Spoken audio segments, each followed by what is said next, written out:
সালামু আলাইকুম, কেমন আছেন সকলে? আশা করি আল্লাহর রহমতে ভালো আছেন।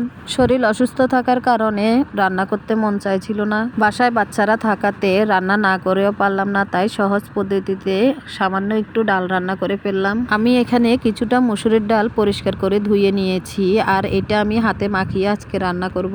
ডালের মধ্যে আমি আধা চামচ হলুদের গুঁড়া, আধা চামচ মরিচের গুঁড়া, পরিমাণ মতো লবণ আর সামান্য একটু রসুন বাটা দিয়েছি, আর সাথে দিয়েছি দুটো কাঁচামরিচ ফালি করে, কিছুটা পেঁয়াজ কুচি আর পরিমাণ মতো তেল দিয়ে আমি ভালোভাবে মেখে নিয়েছি।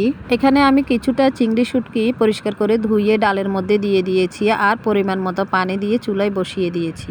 এই চিংড়ি শুটকিগুলো আমি নিজের হাতেই শুকিয়েছি, আর এগুলাতে কোনো বালি নেই, তাই আমি সাথে সাথে ধুয়ে ডালের মধ্যে দিয়ে দিয়েছি। এভাবে ডাল চচ্চড়ি করলে বড়রা এবং ছোটরা সকলেই খেতে পারে। আমার কণ্ঠ শুনেই বুঝতে পারছেন আমি কতটাই অসুস্থ, তাই সহজেই এই ডালটা রান্না করে ফেললাম। সাথে 2টা ডিম ভাজি করে নিয়েছি। আমার ডালটা একদম হয়ে গিয়েছে। আমি ডালটা একদম ভাঙবো না, একটু আস্তে আস্তে রাখবো। এখন আমি কিছুটা ধনিয়া পাতাও উপরে ছিটিয়ে দিব, আর 1 মিনিটের মতো চুলায় রেখে নামিয়ে ফেলবো। এভাবে ডাল চচ্চড়ি করলে খেতে ভালো লাগে। আজকে এই পর্যন্ত, আল্লাহ হাফেজ।